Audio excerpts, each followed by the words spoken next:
나와서 메시지 전달하고 그 다음에 홍기동 목사님 나와서 메시지 있습니다.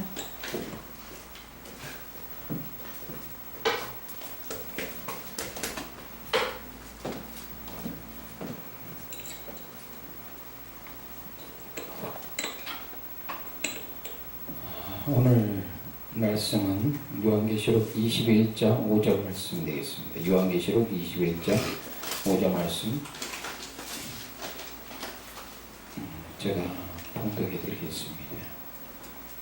보좌에 앉으신 이가 이르시되 보라 내가 만물을 새롭게 하느라 하시고 또 이르시되 이 말은 신실하고 참되니 기록하라 하시고 이 말씀을 중심으로 만물을 새롭게 하심 만물을 새롭게 하심이라는 제목을 가지고 함께 하나님의 말씀을 나누기를 원합니다.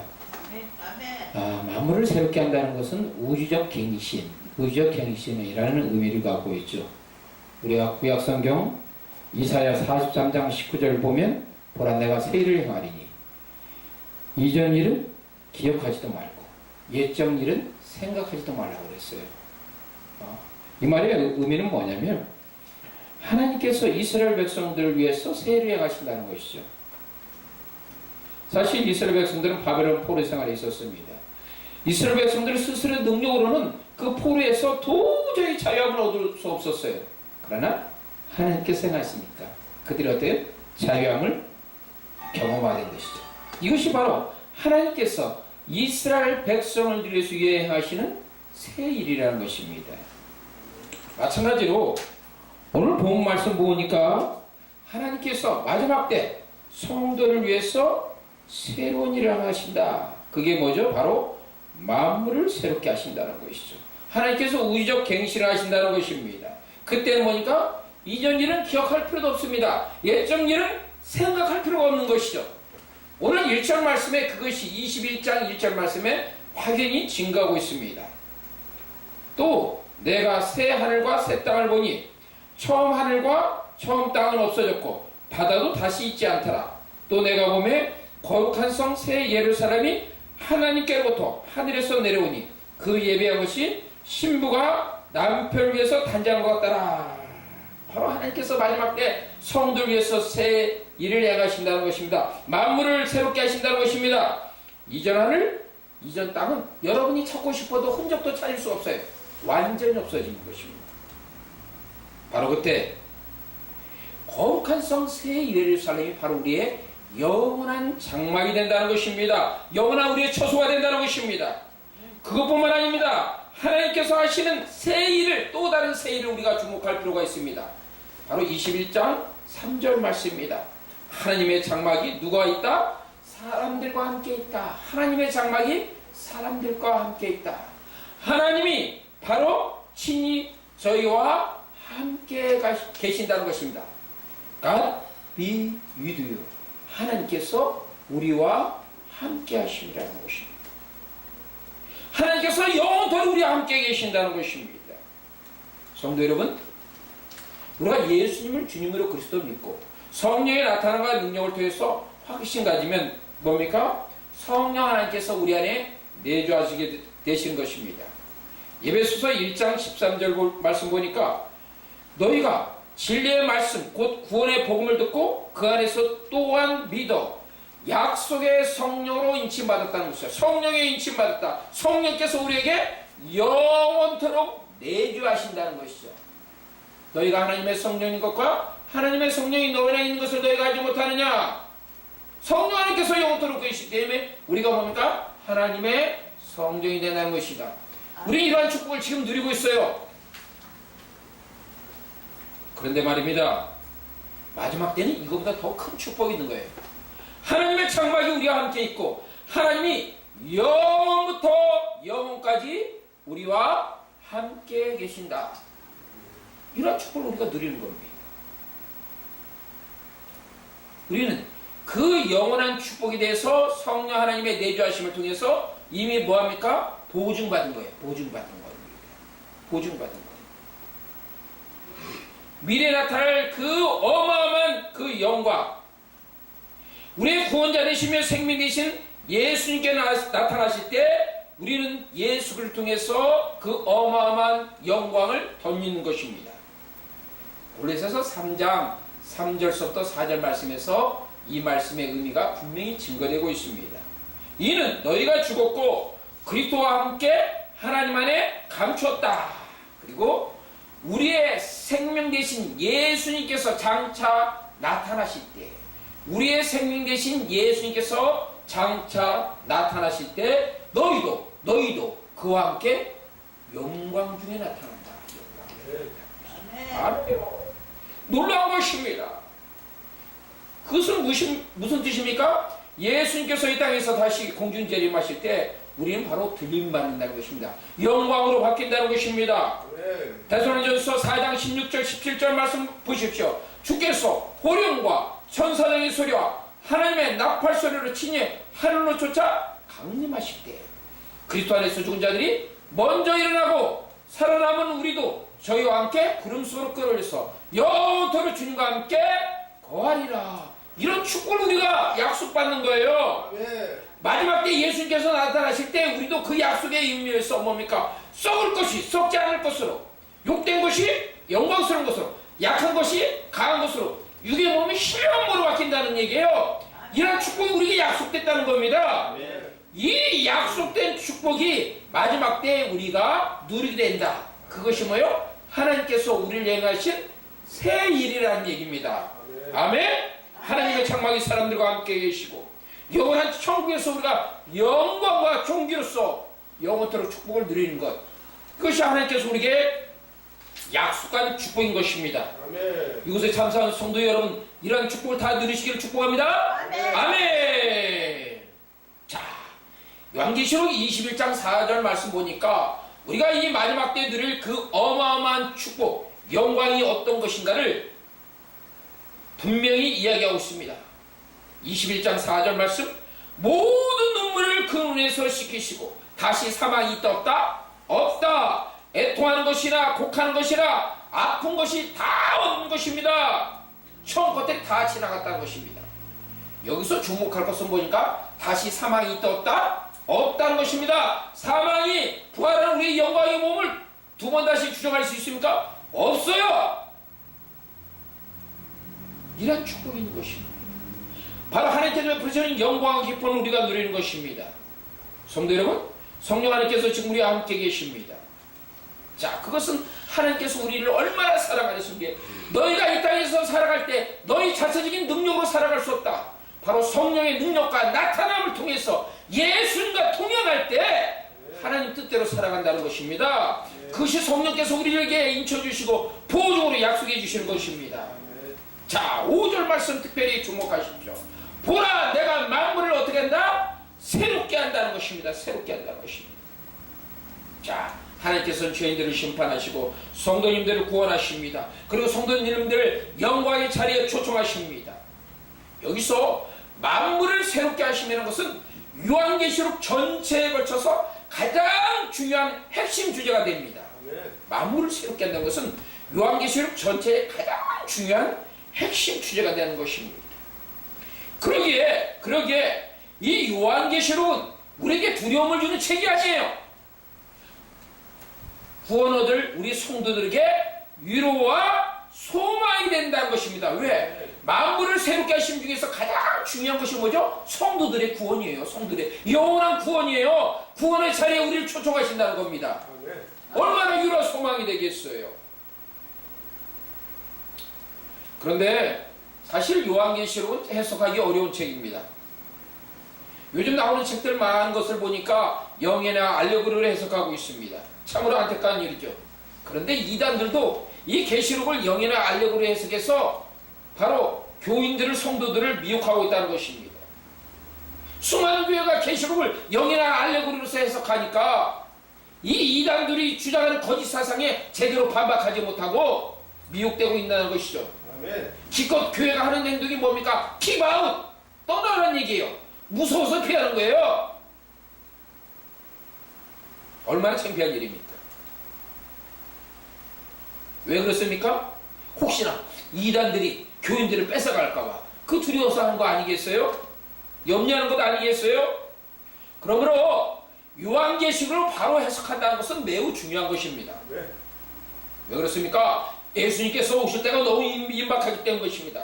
그러므로 우리는 요한계시록을 바로 깨닫고 바로 해석하고 그 말씀을 중심으로 영적 무장할 필요가 있는 거예요. 오늘날 이 시대가 그것이 필요한 것입니다.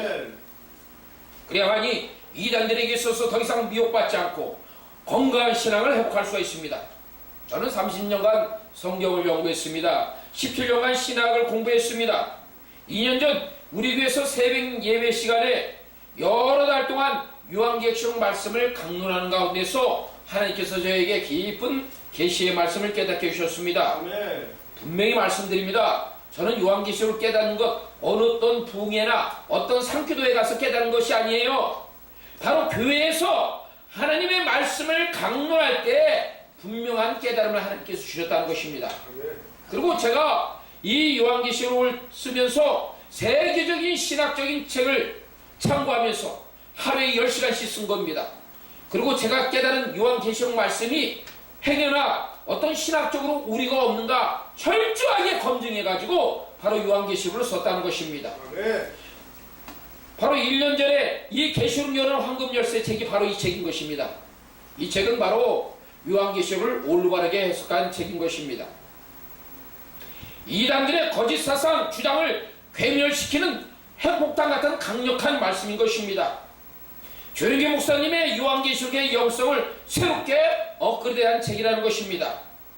자, 그렇다면 오늘 본문장식으로서 보면 하나님께서 만물을 새롭게 하신다고 했는데 이 만물을 새롭게 한다는 말씀이 요한계시록 전체에서 얼마나 어마어마한 말씀인가 말씀을 통해서 몇 가지로 한번 살펴보기로 원합니다. 첫 번째로 바로 창조주 되시며 전능하신 하나님께서 만물을 심판하신다. 창조주 되시며 전능하신 하나님께서 만물을 심판하신다는 것입니다. 그것은 하나님의 주권성에 대해서 이야기하고 있어요. 무엇에 대해서? 주권성에 대해서. 바로 하나님께서 우주적인 구원과 심판의 주권자가 되신다, 주체가 되신다는 것입니다. 바꿔 말하면 하나님 외에 세상을 심판할 자가 있다 없다? 없다는 것입니다. 오직 전능하신 하나님만이 세상을 심판할 수 있다는 것입니다. 요한계시록 1장 말씀해 보게 되면 위대하신 하나님께서 그 스스로의 위대하심을 신적 자기 칭호를 통해서 분명하게 표현하고 있습니다. 1장 4절 말씀에 이제도 계시고 전에도 계셨고 장차 오실 일, 계시록 1장 8절 말씀에 나는 알파와 오메가요 이제도 있고 전에도 있고 장차 올 자요 전능한 자라. 1장 17절 말씀 나는 처음이요 마지막이라. 계시록 22장 13절 말씀 나는 알파와 오메가요 처음과 마지막이요 시작과 마침이라고 했습니다. 알파와 오메가 처음과 나중 시작과 끝은 동일한 의미를 갖고 있는 것입니다. 그런데 구약 성경에도 이런 말씀이 나오고 있습니다. 이사야 44장 6절 말씀 보니까 나는 처음이요 또 마지막이라 나 외에는 다른 신이 없다. 이사야 48장 12절 말씀 보니까 나는 처음이요 또 마지막이라. 무엇을 말하고 있습니까? 하나님은 만물의 유일한 창조자이시다. 하나님은 역사의 주권자이시다. 그것을 증거하는 것입니다. 바로 그 하나님은 어떤 하나님이다? 전능하신 하나님이시다. 헬라어로서 이 전능이라는 것은 판토크라트라는 의미를 갖고 있습니다. 그것은 하나님께서 어떠한 추상적인 전능성을 갖고 있는 것이 아니에요. 모든 만물에 대해서 강력한 통제권을 갖고 계신다. 누가? 창조자 하나님께서. 그것이 무엇을 의미합니까? 전능성을 갖고 있는 것입니다. 전능성에 대해서. 자, 그런데 말입니다. 그 능력의 하나님께서 능력의 오른손으로 누구를 붙들고 있습니까? 교회를 붙들고 있습니다. 누구를 붙들고 있습니까? 목회자를 붙들고 있습니다. 누구를 붙들고 있습니까? 성도를 붙들고 있습니다. 그러기에 우리는 환난이 와도 핍박이 와도 예수님만 붙들고 있으면 예수님의 능력의 손에 붙들림만 받으면 승리할 수가 있는 것입니다. 요한복음 16장 33절 너희가 세상에서 환난을 당하라 담대하라 보라 내가 세상을 이겼노라. 주님께서 세상을 이기셨다는 거예요. 자 보셔요. 그러므로 성도들에게서 죽음이 세상의 끝입니까? 아닙니다. 죽음은 새로운 시작입니다. 무엇을 통해서? 부활을 통해서. 요한계시록 1장 12절 이후에 보면 바로 부활하시고 승리하신 예수님의 모습이 등장하고 있습니다. 그것은 우리에게 큰 소망이 된 것입니다. 어떤 소망입니까? 너희가 죽음이 끝이 아니다. 너희가 순교가 끝이 아니라는 것입니다. 그 순교 위에 뭐가 있다? 부활이 있고, 그 순교 위에 뭐가 있습니까? 영광이 있다는 것입니다. 예수님께서 부활하시고 순교하심을 통해서 그것을 우리에게 직접 증거하신 것입니다. 자, 보세요. 신천지는 자기가 스스로 이기는 자라고 주장하고 있어요. 신천지 교주는. 그런데 신천지 교주가 이기는 자가 아니라 우리 성도님들이 이기는 자예요. 아멘? 아멘. 우리가 바로 이기는 자예요.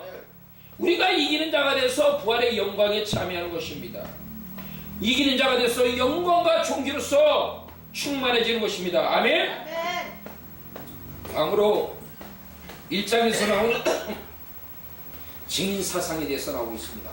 여러분, 우리가 요한계시록 1장 말씀 보게 되면 첫 번째 하나님의 주권 사상, 두 번째 뭐가 있다? 증인 사상이 있습니다. 그러니까 여러분들이 요한계시록 1장을 보면서 하나님의 주권 사상과 하나님의 증인 사상을 모르고는 1장 말씀을 제대로 해석하지 못하는 거예요. 요한계시록 전체를 해석할 수가 없는 거예요. 하나님의 주권성과 증인 사상, 이것이 여러분을 계시록을 해석하는 가장 중요한 핵심 열쇠가 되는 것입니다. 자, 증인 세상 무엇을 가르치고 있습니까? 바로 예수 믿지 않는 자에게 복음을 증거 아니겠어요? 하나님의 나라가 복음을 위해서 환난과 핍박과 공고를 당하는 것 아니겠어요? 아멘? 우리가 복음을 전하는 것은 해도 되고 안 해도 되는 것이 아니라 반드시 해야 될 우리의 미션이요 사명인 것입니다. 이보다 큰 상급이 없어요. 자, 계시록 1장 5절 말씀 보니까 예수님께서 참된 증인이라고 스스로 증거하고 계십니다. 무슨 증인? 참된 증인. 누가?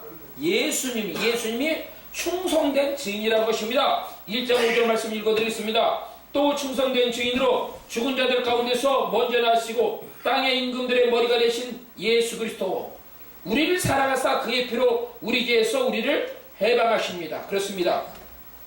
바로 예수님께서는 하나님의 위대하신 구속 목적을 이루시기 위해서 바로 십자가에서 피 흘리심을 통해서 참된 증인이 되었습니다. 우리 죄 때문에 핏값을 지불하셨다는 것이죠.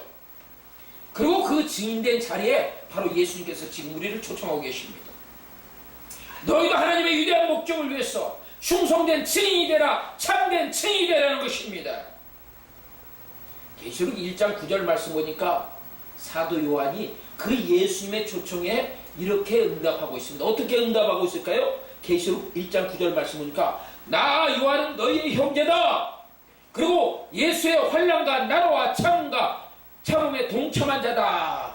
그리고 하나님의 말씀과 예수의 증거를 인하여서 반문하는 섬에 있더니, 여기서 우리가 나 요한은 너의 형제라는 이 말씀에 주목할 필요가 있습니다. 무슨 의미입니까? 왜 사도 요한이 나 요한은 너의 형제라고 이야기했을까요? 그것은 사도 요한만 스스로 예수를 위해서 환난받고 핍박을 당한 것이 아니라는 것입니다. 그 당시에 초대교회 성도들도 사도 요한과 마찬가지로 예수님을 위해서, 십자가를 위해서, 하나님을 위해서 환난과 핍박에 동참했다는 것입니다. 함께 있다는 거예요. 함께 있다는 거예요. 오늘 주님께서 우리에게 요구하시는 건 뭡니까? 어떤 한 사람만이 예수님의 핍박을 당하고 환난을 당하는 것을, 증인이 되는 것을 요구하지 않아요. 이 우리 모든 성도님들이 예수님을 위해서, 십자가를 위해서, 복음을 위해서 환난과 핍박을 당하는 고난 공동체에 속하는 자가 되라 초청하고 계시는 거예요. 아멘? 그때 축복이 있는 것입니다. 축복이. 그러므로 우리 이 땅에 살아가면서 어떻게 됩니까? 예수님의 충성된 증인이 되어야 됩니다. 환난을 돌파하는 강력함이 있어야 됩니다.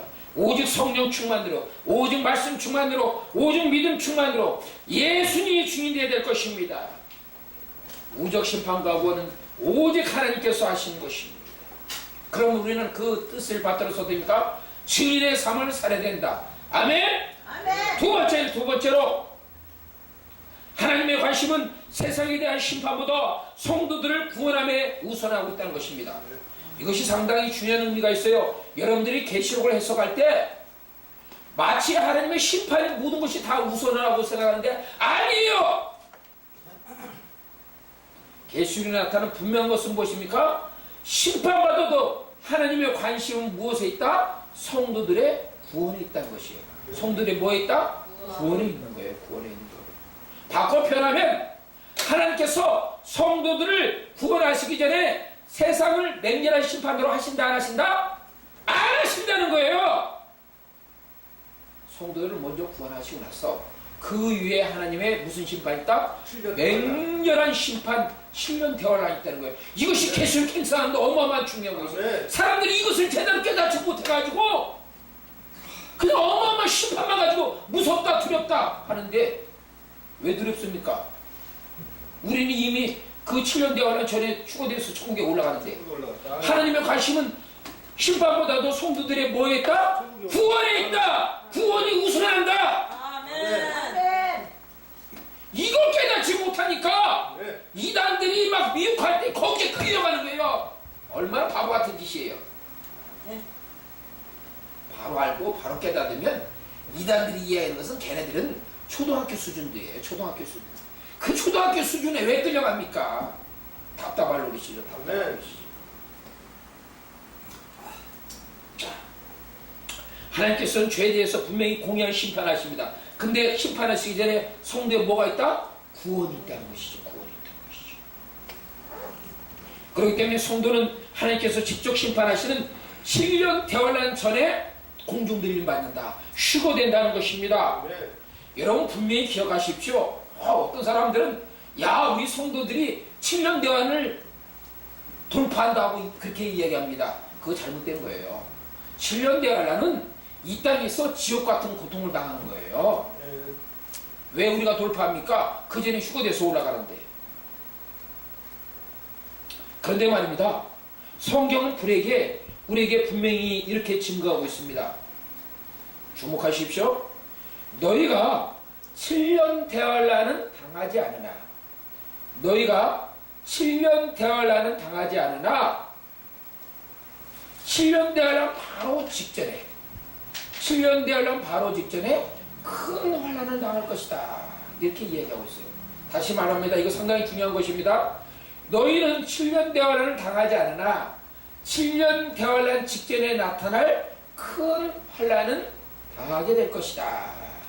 그것이 요한계시록 6장 8절 말씀에 나오고 있습니다. 내가 봄에 초왕생말이 나오는데 큰 탄자의 이름은 사망이니 음보가 귀에 따르더라. 저희가 땅 4분의 1의 권세를 얻어 검과 흉년과 사망과 땅의 짐승으로 죽이더라. 그렇습니다. 예수님께서 공중 재림하기 직전에 지구촌 전역에 큰 전쟁이 일어납니다. 저는 이 큰 전쟁을 3차 세계대전으로 보고 있습니다. 그리고 큰 전쟁으로 인해서 지구촌 많은 사람들이 죽임을 당합니다. 또한 전쟁으로 인해서 농작물이 파괴되고 식량난이 발생합니다. 곡물 가격이 폭등합니다. 그런데 요한계시록 6장 8절 몰색이 되면 그 전쟁의 참화의 범위가 지구촌의 몇 분의 1? 4분의 1이라는 것입니다. 전체가 기다 아니다? 아니다. 몇 분의 1? 4분의 1이라는 것입니다. 분명히 말해야 돼요. 자 보셔요. 4분의 1이라는 것입니다. 이 큰 환란에 대해서 세계적인 계시록 권위자이며 뉴 인터내셔널 저자인 로버트 마운스는 이러한 심판을 예비적 심판이다. 무슨 심판? 예비적 심판. 그러니까 예비적 심판은 하나님께서 직접 행하시는 심판이 아니에요. 지구촌에 있는 악한 세력들이 일으키는 전쟁이라는 것입니다. 이거 분명히 아십시오. 예비적 심판은 하나님께서 직접 행하시는 맹렬한 심판이 아니에요. 지구촌에 있는 악한 세력들이 일으키는 전쟁이라는 것입니다. 자, 그렇다면 우리는 이러한 중요한 질문을 하나님께 올려야 됩니다. 하나님, 왜 마지막 성도들에게 이렇게 큰 환난을 당하게 하십니까? 왜 우리에게 큰 환난을 당하게 하십니까? 우리를 미워하십니까? 아니 우리를 사랑하시기 때문에 큰 환난을 당하게 하실까요? 제가 결론적으로 이야기합니다. 우리를 사랑하기 때문에. 왜? 이 마지막 때가 가까우면 사람들이 죄악으로 인해서 완전히 영혼이 잠들어 있어요. 죄악의 깊은 잠에 빠진다는 것입니다. 자, 이때 이러한 때 죄악의 깊은 잠에 빠졌을 때 예수님이 오시면 구원받을 사람이 많을까요? 적을까요? 없어요. 구원하시고도 별로 안 된다는 것입니다. 그래서 하나님께서 이것을 너무나 안타깝게 여기셔가지고 지구촌 전체에 큰 환난을 당하게 한 것입니다. 그래서 그 환난을 통해서 죄로 인해서 잠자는 영혼들을 깨운 거예요. 너희들 자면 안 돼! 일어나! 회개! 자, 보세요. 우리 조국은 97년에 IMF를 당했습니다. 그렇죠? 그때 수많은 기업들이 문을 닫았습니다. 수많은 가장들이 직장을 떠날 수밖에 없었습니다. 그때 놀라운 일이 발생합니다. 교회를 떠났던, 신앙생활을 전에 했다가 중대를 했던 많은 사람들이 다시 교회에 몰려왔습니다. 왜? IMF를 당하고 보니까 자기 능력으로, 자기 힘으로, 자력의 힘으로서는 도저히 어려운 환난을 극복할 힘이 없는 거예요. 그래서 교회로 온 거예요. 천부의 의지 없어서 주여 이 어려운 환난을 극복해달라고. 바로 마지막 때에 나타날 큰 환난도 바로 이런 의미를 갖고 있습니다. 어마어마한 환난이 나타날 때 지구촌의 전역에 있는 교회를 떠난 수많은 사람들이 다시 회개의 자리를 돌아옵니다. 다시 눈물을 뿌리며 주님 앞에 무릎 꿇습니다. 주님 용서해 주십시오. 제가 잘못했습니다. 제대로 신앙생활 하겠습니다. 바로 그때 누가 와? 예수님이 오신다는 얘기예요. 그때 바로 공중들임 받는 거예요. 아멘? 이제 왜 성도들이 큰 환난을 당하나 7년 대환란을 당치 않는다. 아주 어마어마한 중요한 의미를 제가 말씀드렸어요. 이 말씀들 여러분 꼭 기억하고 있어야 됩니다. 자, 바로 그때 예수님께서 공중재림하셔서 지구촌에 있는 수많은 성도들을 구원하실 것입니다. 마태복음 24장 21절 말씀에 마지막 때 있을 큰 환난을 증거하고 있습니다. 이런 큰 환난이 있겠습니다. 창세로부터 지금까지 이런 환난이 없었고 후에도 없으리니라. 그런데 구약의 다니엘서 12장 1절 말씀 보니까 이 말씀이 또 증거되고 있어요. 다니엘서 12장 1절 말씀 보니까 또 환난이 있으리니 이는 개국 이래로 그때까지 어떤 환난일 것이며 그때 내 백성 중 무릇 책에 기록된 모든 자가 구원을 얻을 것이다. 개국 이래 그때 큰 환난이 있었다? 없다는 거예요. 그때 내 백성 중 무릇 책에 기록된 무슨 책이에요? 생명책에 기록된 자들이 모두 다 구원을 얻을 것이다. 구원을 얻을 것이다. 그렇습니다. 성경 분명히 증거하고 있습니다.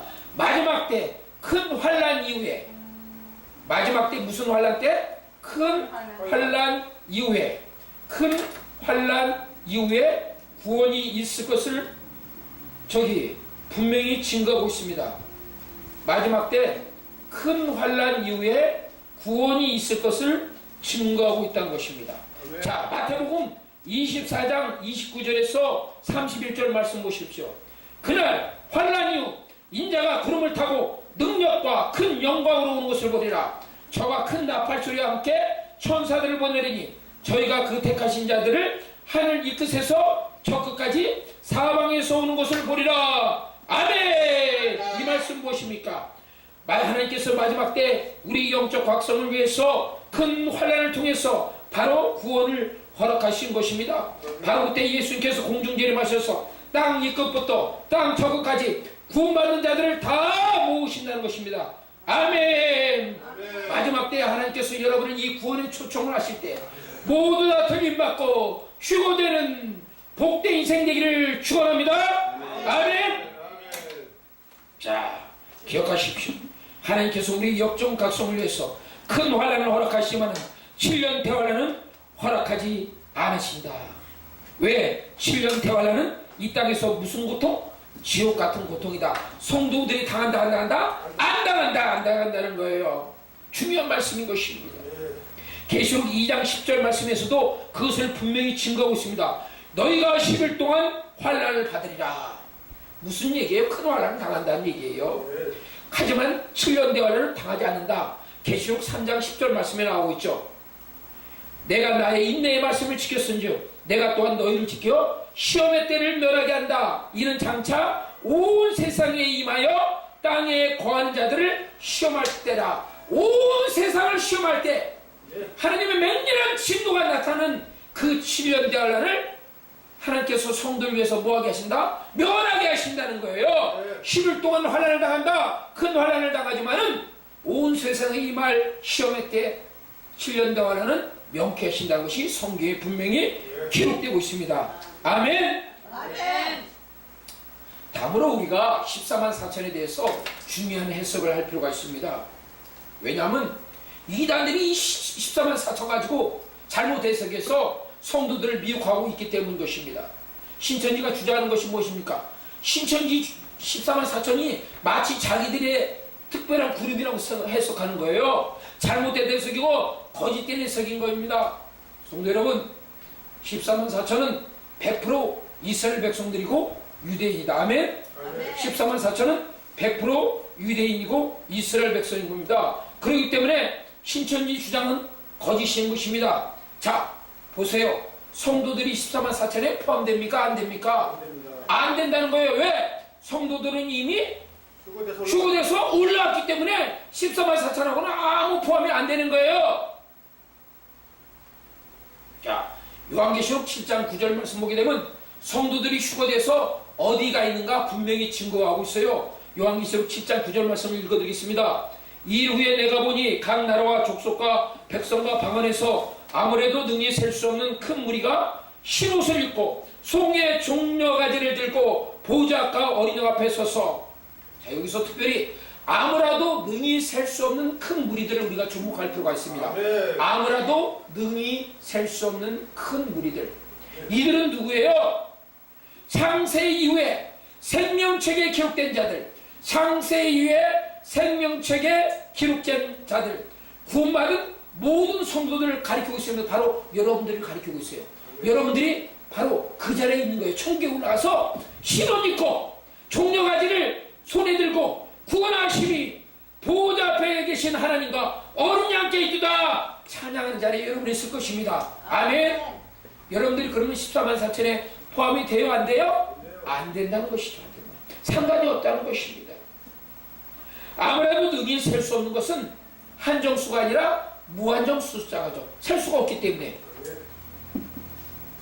그런데 여기에 14만 4천은 한정수인가 무한정수입니까? 한정수예요. 왜? 숫자가 나왔기 때문에 한정수라는 것입니다. 다만 14만 4천을 문자적으로 해석하기는 어렵습니다. 그 이유를 제가 설명해 드릴게요. 왜 14만 4천을 문자적으로 해석하기 어려운가? 우리가 민수기를 보게 되면 유다 지파든 에브라임 지파든 갓 지파든 아셀 지파 보게 되면 지파별로 숫자가 같습니까? 다릅니까? 다르죠? 유다 지파나 에브라임 지파는 숫자가 많고 갓이나 아셀 지파는 숫자가 적습니다. 이거 분명히 아셔야 돼요.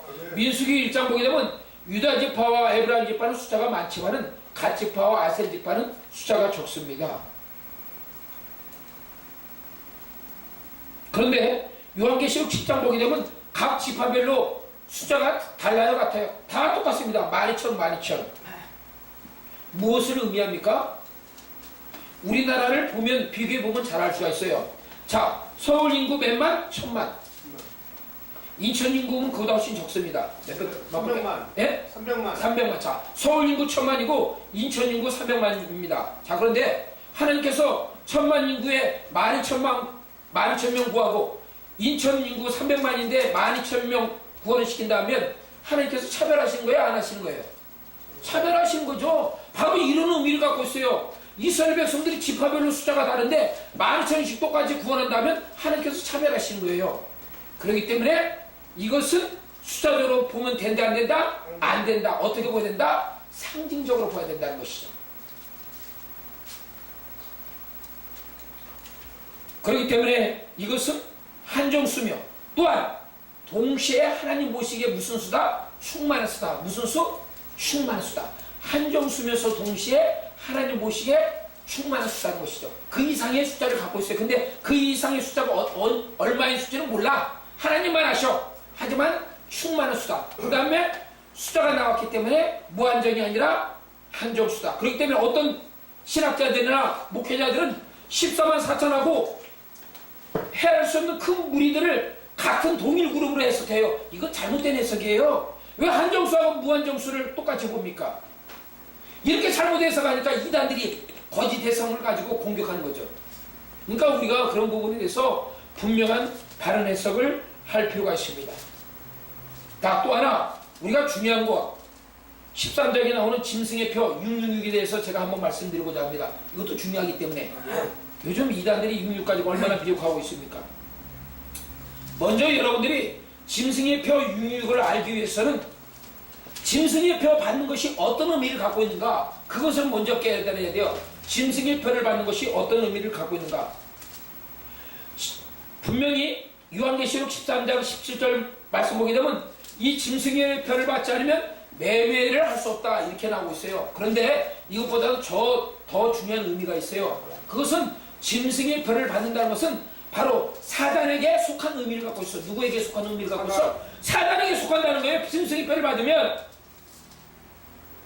자, 우리한테 한번 생각해 봅시다. 우리가 예수님을 그리스도로 주님으로 인정하면 성령의 징을 받는 거죠. 그럼 우리는 누구 백성이 되는 거예요? 하나님의 백성이 되는 거죠. 예수님을 주님으로 그리스도로 믿고 신하면 우리가 하나님의 백성이 되는 거예요. 성령의 징 받고. 이와 마찬가지로 짐승의 표를 받으면 누구의 백성이 되는 거예요? 사단에게 되는 거예요. 그러니까 단순히 매매를 금한다 그 이상의 의미를 갖고 있다는 것입니다. 자, 그렇다면 이 말씀을 근거로 해서 베리칩을 받는 것이 베리칩이 짐승의 표 66이 될 수 있을까요? 없을까요? 안 된다는 거죠. 왜? 베리칩을 받는다고 해서 사단에게 속한다는 의미를 갖고 있어요? 없어요?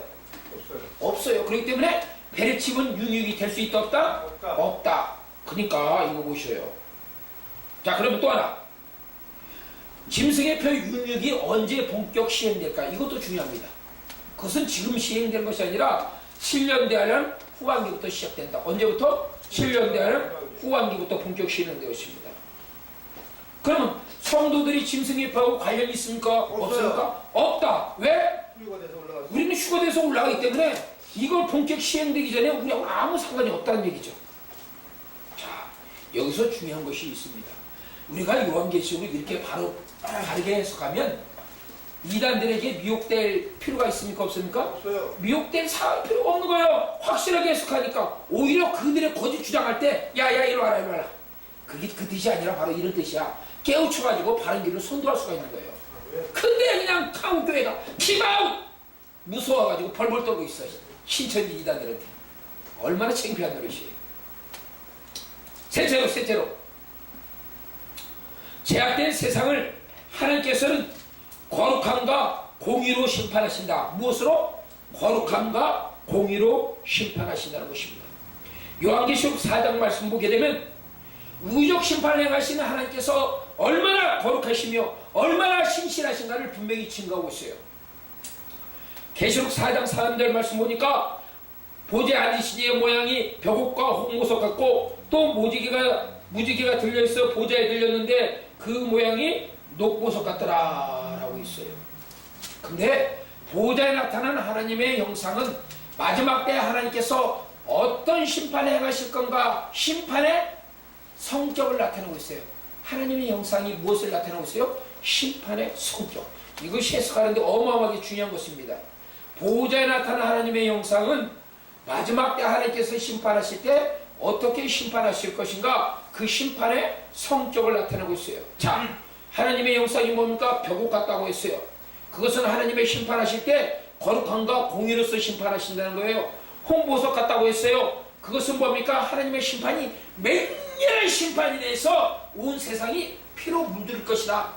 그 다음에 무지개가 있어 보좌에 들렸는데 그 모양이 녹보석다고 했어요. 그것은 하나님께서 심판하실 때 하나님의 말씀 언약의 근거에서 심판하신다는 거예요. 하나님께서 임의로 심판하신 것이 아니라 말씀과 언약의 근거에서 심판하시고, 무지개가 뭐예요?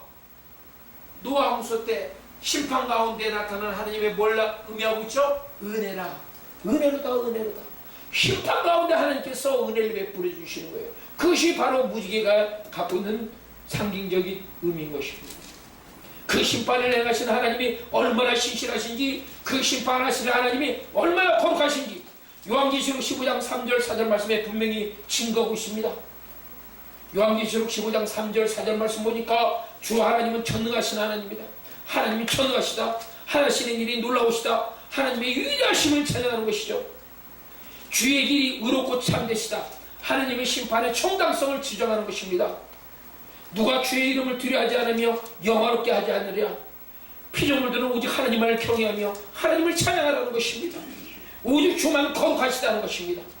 하나님의 심판에 가시는 거룩하심을 찬양하는 것이에요. 주의 의로우신 일이 나타났다는 거예요. 심판하시는 하나님의 성격이 뭐다? 의롭다는 거예요. 불의한 것이 아니라 의롭다는 것이에요. 얼마나 신실하신지, 얼마나 거룩하신지.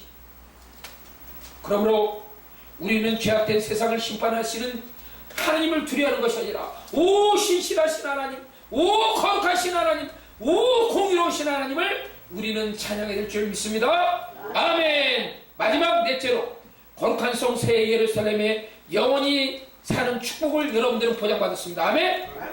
그럼 여러분은 이 땅에서 어떤 삶을 살아라? 증인의 삶을 살아라. 무슨 삶? 증인의 삶. 자, 성도 여러분, 마지막 때 우리가 영원토록 머무를 거룩한 성 새 예루살렘을 여러분의 마음속에 그리십시오. 얼마나 뜨겁습니까? 얼마나 마음의 감격이 넘쳐나고 있습니까? 거룩한 성 새 예루살렘 그 자체가 그 영광이 얼마나 거룩한지, 얼마나 장엄한지 우리에게 보여주고 있습니다. 그 거룩한 성 새 예루살렘이 하나님께로부터 하늘에서 내려온다고 했습니다. 그 성을 만드신 분이 누구시다? 하나님이시다. 요한복음 14장 2절 3절 말씀 보십시오. 내가 너희 위해서 초소를 예배하러 가노니 가서 너희 위해서 초소를 예배하여 내가 다시 와서 너희를 내게로 영접하리라. 바로 예수님께서, 우리 생명 되신 예수님께서 거룩한 성 새 예루살렘을 예배하신다고 했어요. 그 성이 다 예배되면, 그 성이 다 예배되면 주의 신부된 우리를 초청하신다고 했어요. 여러분들 다 그 자리에 초청받기를 축복합니다. 아멘. 그 준비한 것이 신부가 남편을 위해서 단장한다고 했습니다. 최고의 아름다움으로, 최고의 존귀함으로써, 최고의 화려함으로써 신부된 우리를 맞이한다고 했어요. 그 성의 보좌 하나님, 전능하신 하나님께서 성령이 된 것입니다. 영광과 강치가 있습니다. 성도들은 어떻습니까? 마국의 영광과 존귀를 갖는 것입니다. 그 성이 들어서 세세토록 영광과 축복의 삶을 갖는 것입니다. 이 놀라운 약속을 주는 위대하신 하나님 앞에 우리는 찬양될 줄 믿습니다. 아멘. 이제 우리의 새로운 결단이 요구됩니다. 어떤 결단입니까? 증인된 삶입니다. 죽도록 충성하는 것입니다. 사드락 메삭 아베노고처럼 죽으면 죽으리라 복음을 위해서, 하나님의 영광을 위해서 달려가 될 줄 믿습니다. 사도 바울 고백처럼 내가 선한 싸움을 싸우고 달려갈 길을 마치고 믿음을 지키는 것처럼 여러분의 삶이 증인된 삶을 달려가기를 원합니다. 내가 달려갈 길과 주에서 받는 복음을 증거하기 위해서는 내 생명도 조금도 아끼지 않는 여러분의 신앙과 결단이 요구되는 것입니다. 마지막 때에 예수의 증인돼서 축복받는 종교 인생 되기를 축원합니다. 아멘. 많은 사람을 옳은 대로 돌아오게 되는 별과 같이 영원토록 비추리라. 이 어마어마한 축복받는 성도님 되기를 축원합니다.